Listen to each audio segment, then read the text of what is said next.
dam chiang na mo thong ni ko lang nga chia pa ni nga jing lei thong chim nak in nan kut kanin tlai than na mai ngun thabor kasi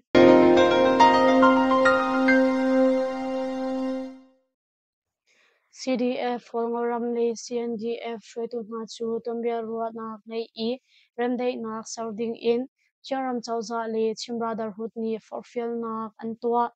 atu liao achang choma mi chiaram chawza chungtal CDF holngoram le chim brotherhood chungtal CNO CNDF kar ka dau na ko nga hin company shwetu na chu tombia ruat nak nei I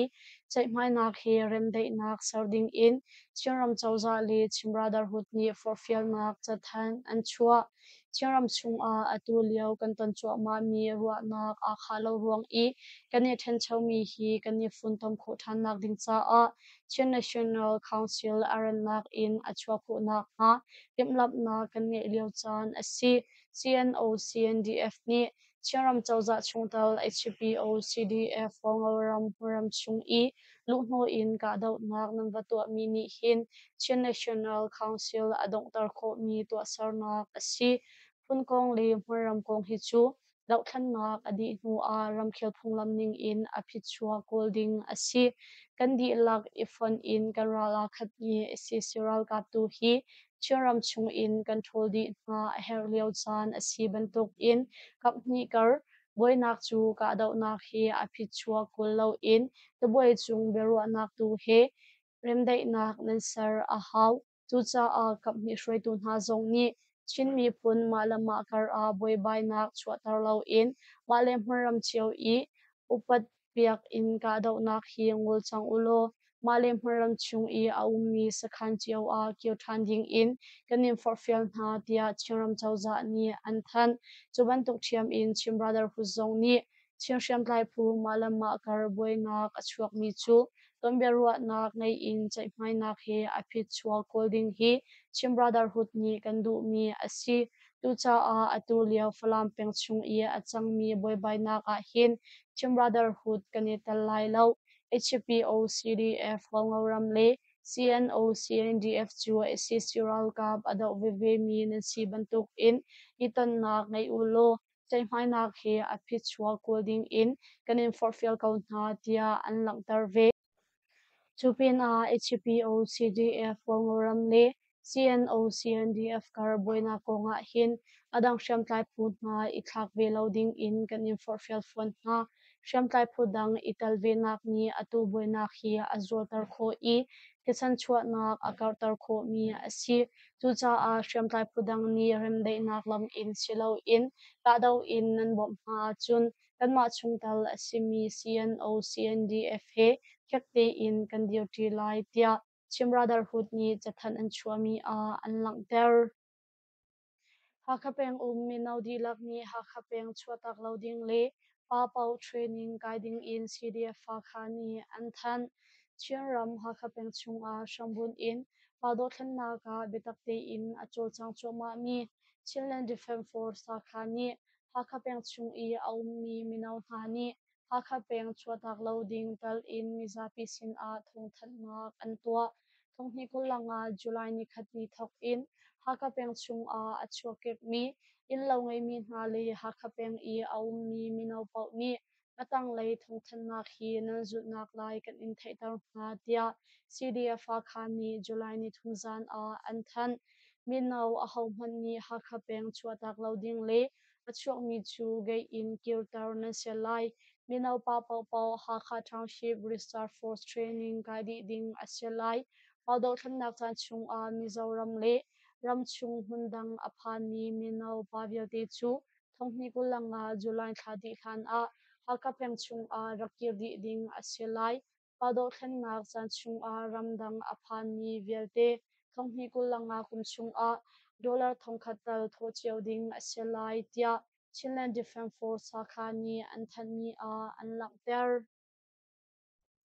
CNDF le CDF holngoram kar ka dau nak hi taboi chung a ram khelning in aphit chua kola her tia CNO CNDF ni chim ram falam peng shambun chim brotherhood chung tal CNO CNDF le Folngauram Huram Shambun Chiram Chauza Chungtal CDF Folngauram Kar Kadaw Nakhi Chawai Chung Ram Khilning in Apichua Kola Hertia CNO CNDF in Chimnak Nongay Tu Salai Timi Chutni Achim July ni Falam Peng Sadom Liana Le Twitter Ko CNO CNDF Le CDF Folngauram Kar Kadaw Nak Achuak Tia Thai Si Chukadaw Nak Achun CDF Folngauram Ral Kap Chiu Khasong CNO CNDF ni Antlai Na Anshem Na Lo Kong Thate in Anshan Na Kong SSC Ral Kap Adaw Timi Peng Pakhat Chung Shem Tlai Pu Anmale Anmakar Atu Bantuk in Kadaw Nak Achuak Mirwang Alung Achat Lo Kong Le Aran Nak in Apichua Kolandu Kong Selai Timi Trutni Achim kan tlai mi hna zong anum na in kan u naw an si cha kan sham hna lo I tha te in an shan ko hna kan ma le ni chun hliam tor mi an tlom kho na kha zo chi in kan chol chang peng pakhat chung I aum mi kan ma le kan ma kan si I SS Ural Kap adaw bebe mi zong kan si phone atu bantuk in kan ma le kan ma kar I buai na ka chua ronga hin kan lung a tha shim shim lo hi boi bai nak hi kan malai ni chun aran nak in aphit chua kol kan du kau ta boi chung berua nak hi ram khel ning in aphit chua kola her atu nak in azol chinlang mang nak halo kapni in kan tua acha tia CNO CNDF in chimna no ngai tu salai thimi thut ni chun achim CNDF ni chun junisom thuma khan future khwa kan ral ka pholtlong pol an phan I ani din liao July ni chun CDF fongoram ni an ka na tia an chim CDF fongoram in chimna no ngai tu ni chun CNO CNDF ni satom kho drone in ka do na andak to cha tol chungmi azam khomi po chu ahim na hun kol in anjam na I azam kholo mi po chu in tanga ane thup na chuban tuk thiam in len ha khwa zong drone in bomman rak thak rong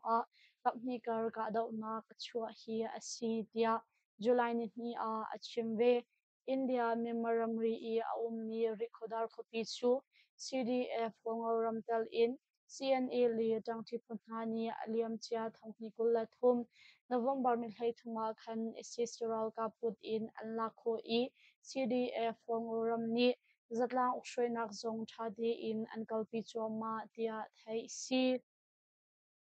ILMP copy core board secretary lead treasurer Vian along tia MTC MDF ni anathan chiram ILMP copy ukshoi nak ding sa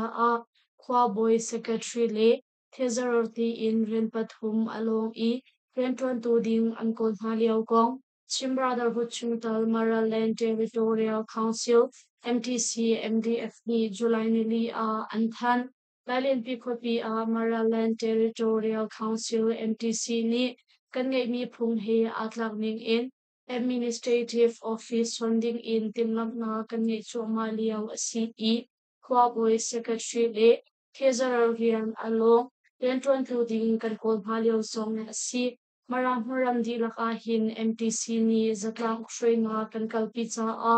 sokadu ni sokho chiaw asi Tim na tu chu kan tuari lai lo na in an sok mi pol chu MEC ni an zaldi hu atlak mi an thim ha lai tia Maraland Territorial Council MPC MDF in chim na nu ngai tu ni khanong tum pho sa achim lali pi phupi I aum ni SSC ral ka pho chu choram chauza ral ka phani Orian chia thongni kula thum November ni kul an raka I November ko lali khan tlam phingte im anna ko chung hu chung Chim Brotherhood Chungtal MTC MDF le Rakhine Ral ka PA ni Chwaram Chauza Chungtal CNA le CDF Mara chu an ka na I malama kar ika andu lo ruang CNA le CDF Mara ni nuan rakpil tak ha I thongni ko lali July ni thai khat ni thok in MTC MDF le AA Full chu Lalian Picopi Unhun and Croatia Taxi Malaysia pongkami ni report an tua I memoram mi zale Somali ang tlai antong Malaysia ram Kuala Lumpur khopi Cherastria apartment pongkami ni report an tua ruang Malaysia no ngai tu pol ni July ni ni le ni thum ni ni chung cheklat nak an tua I Myanmar mi zale somwa leng an tlai na kong Malaysia Ralzam Committee sin in thai si Malaysia Ralzam Committee in tromwang ngai tu pakhat ni chun Terrasria apartment azan ni chung tlai khi nak an tua azan khatna ga hin azam mi an tam ngai cha a athai zan a an lu tho than na Malaysia no ngai tu pol ni phungning lo in Malaysia a an lut mi Myanmar mi zale somwa leng an tlai na ti in kan thai pong kami ni an report na ruang a atu bantuk in an tlai khi na hi asi atu leo phong chu Malaysia a ni fatin tlai khi nak an tua tia achim Myanmar Azam an tam ngai na Kuala Lumpur khopi Terrasria apartment na chun Myanmar mi pol nan chi ngai cha a pong kami ni atu bantuk in report an tua nak ruang asi tia Malaysia Ralzam Committee sin in thai si Malaysia chawza ni phungning lo in Malaysia a alut mi ramdang mi pol chu thongthlak ti lo in an ma le an ram chiao a kwa than an selai tia aluan chia me ni hlai ko a an rak than min champeng ka do na ka SSC som thum an chi moto pakhat le SSC ral ka pali zong an tlai na Mandalay Ramthan min champeng kom a Edin Theory Pol Ipurpa in moto he ralamasyal mi SSC ral ka pol chu pol chung sham tlai tang chi panha ni an ka na cha a SSC ral ka som thum an chi I moto pakhat le SSC ral ka pali zong an tlai na kong min champeng kom battalion pasari zero column ni July ni li a an than July ni thum jimai swimya la basari le laikwa tluka khan Mandalay Ramthan min champeng kom myuta simi khong lampi nga jun le myuta kar punha pakhat a Edin Theory le shamnam pol aphur tu ralam sialmi SSC ral ka pol chu rol chung sham tlai tangti punha ni rakbo in an ka na chuka daw nak a chum platoon commander tal in SSC ral kap som thum an chi I motor pakhat le SSC ral kap pali song rol chung sham tlai tang chi punha ni an tlai na tia thai si SSC ral kap pol hi motor panga he myota khwa in an rak chuak I an mai in ralam sial mi SSC ral kap pol ni hun ni a an ven na ka daw na hi jinglai swimya la basari le hlaikwa in pasale somni thiang kan raw I platoon commander tal in SSC ral kap som thum an chi chupin a sergeant pakhatal in SSC ral kap ali le an motor pakhat song kan tlai na I atang mi SSC ral kap pol chu an hliam ma he motor pali in an zam tia mi champeng kom battalion pasari zero column ni an that ni a an lakter alwan cha July ni hi zonga khan atu ira lamsial mi SSC ral kap pol chu min champeng kom battalion pasari zero column Mandalay pengkom battalion pangale walsung PDF tangchi punha ni goikong khopong a rakbo in an ka na I SSC ral kap thimi le kliamator mi song an rak tia thai si tangka khopi a virchok ding in akalmi SSC panhi an tlai na motorcycle li kuche bom lungkhat nak chi Mandalay Ramthang tangka khopi a virchok ding in akalmi SSC ral ka panhi chu walsung PDF ni an tlai na I an motorcycle pakhat li kuche bom lungkhat song nak chi kong tangka peng paka phani July ni li a an than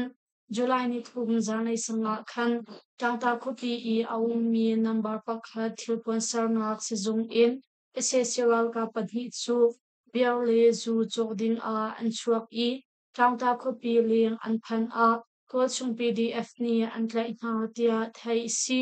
kan tlai mi na SSC ral ka panhi hi Yangon khopi mobi shambun palik battalion panga in palik angti ha le Sergeant Hawe ang an si chupin a an motorcycle pakhat phone patni le kuche bom lukhat song kan lak chi an patni in tangta peng paka phani kan shan ha I pezul in sakhat na kan tua na liao asi tia tangta peng paka phani an than mi a an lakter nga zum peng ka do na ka SSC pasha an chi Mandalay Ramthan nga zum peng a SSRL ka polle to chungsham tlai tang chi phunha kar a ka dau na chuak I SSRL ka play in minung pasha an thi kong le tiam ha tor mi song an tam ngai kong min champagne kong battalion paru in company pani ni July ni li a an than July ni khal jing swimya lam panga tluka khan yota khwa le ti kong to tang kong khukar a SSRL ka ple to chungsham tlai tang chi phunha kar a ka dau na chuak I swimya lam pani chung shong kap ni kar ka dau na ka fak tia thai si kap ni kar ka dau na ka chun SSRL ka play in minung pasha an thi I tiamator mi song an tam ngai chu ka dau na chu min champagne kong battalion paruk le PGYR Youth Guerrilla Counter Revolution nga chuan tangchi punha ni kan kalpi mi asi I kan ma lei in nakliam mi chu kan sholo na in liam ma tor mi kan ve tia min champagne kong battalion paruk in company pani ni an than ni a an lang ter laukai a tian khammi achim I tilian a chuarwang a minung pathum anun nak aliam kokan ral kap MNDAA ni an hum hak mi siarampul laukai peng sio khwa I tian khamnak tidil chu July ni thuma khan achim I tilian a chuarwang a khwa mi pathum anun nak aliam kong Myanmar National Democratic Alliance Army MNDAA ni an than tikhamnak hun achim han zinga khan fak ngai in ruwa pi su ruang a tol chung mi ni thayan chin nak hun pol zong a tian lut I an chin thlak mi pol zong tam ngai a rok tia thai si sio khwa I tian khamnak tidil chu ti ni apa ruanga hin puchung a mi inyam de pol zong an ro pin a tol chung mi pathum an nun nak aliam I an ruak chu MNDAA ni an lak chatlo in ro pi su ruang a chun kon long khopi chung zong a tilet na chuak I nun nak liam mi le in lo rok mi ko nga chun thong fiang kan thai kho lo tia Myanmar National Democratic Alliance Army MNDAA ni an than ni a an lang ter Tangta khopi a electric mai rem ding in akalmi SCC pol an ka na I minung panga an thi rem nam je maza song an lak Mandalay ram than tangta khopi a electric mai rem ding in achuak mi SCC ral ka pol chu to chung sham tlai pu ni an ka na cha a SCC ral ka play in minung panga an thi I rem nam je maza song an lak chi kong min champagne kong battalion pathum ni July ni li a an than Jun ni khal jing le swimia lam pali le somli tluka khan tangta peng I a ummi steel factory a huna khwar mi SSRL ka pol chu electric mai rem ding in an kal leo a min champagne kong battalion pathum ni an ka ha tia thai si tuka dau na ka chun SSRL ka panni hunril a an chi I SSRL ka mi an ruak an zam tak ha chupin a minung pakul leng mi hliaman tor cha a tangta si zung an kalpi na I minung pathum an thi chap ka dau nak chan chung a SSRL ka pol sin in 5.56 kwan fang kul G3 kwan fang somli ruk puche bom somma nga somruk kwan lungni G3 kwan bom pathum MA kwan bom pathum le mobile phone pakhat song kan lak chi kho tia min champagne kom battalion pathum ni an that ni a chun an lang tar chi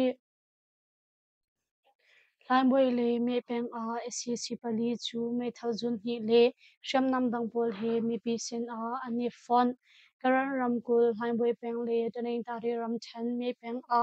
SCC ral ka pali chu mi za pi sin a ani fon kong Korean National Union khen yu le me peng kong PDF battalion pathum ni July ni li a than July ni li a thainboi khopi palik sakhan in SSRL ka putang palik yanai lin chu shamnam lo in me pengkom PDF battalion pathum sin a fon palik yanai lin chu palik atuan na kumhlei khat asitang I sham sham in no ngai na ala tu SSRL ka putang adu ti lo ruang a shamnam lo in azam I miza pi sin a fon hi asitia me pengkom PDF battalion pathum ni an that ni a an lang tar chuban tok thiam in tani tari ram chan ne peng a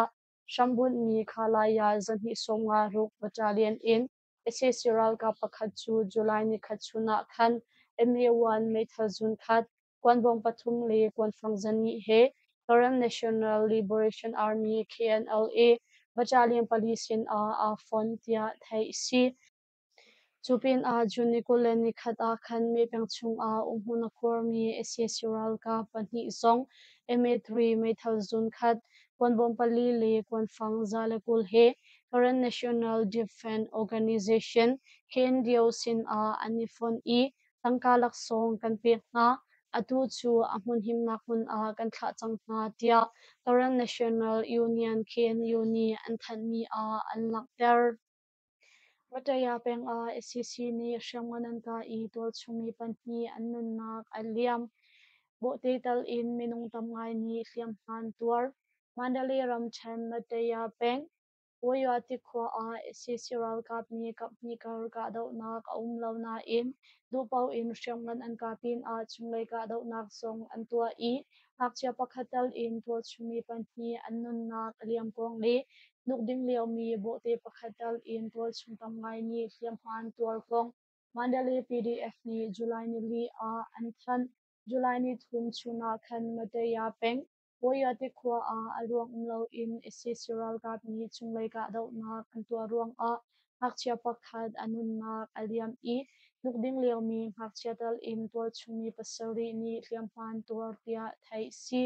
chupin a Mataya kopi a umhuna khwar mi SCC-ral kapol ni kapni kar ka daw nak umlaw na in dupaw in siyangwan an ka ruang a Woyo ati kwa a tla in poke nak chuak i kumsom sari panga pa pakhat anun nak aliam pin a minung pasha ni hliam han tuar tia Mandalay PDF ni an lang ter natu bantuk in SCC-ral kap ni tol chungmi anum nak khwapol a aruang umlaw in ka daw nak tua cha a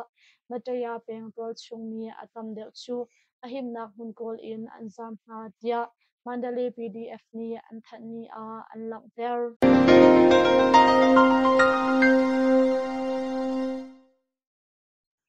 Tuzin kan thong chim nak chu ma vel in kan dong tar ri lai lungmali post tha sang akan pe tu nandi lak chung a kan ne lom tuk lungmali post Facebook like follow le YouTube channel a subscribe or kan to pek chau ding in kan som ha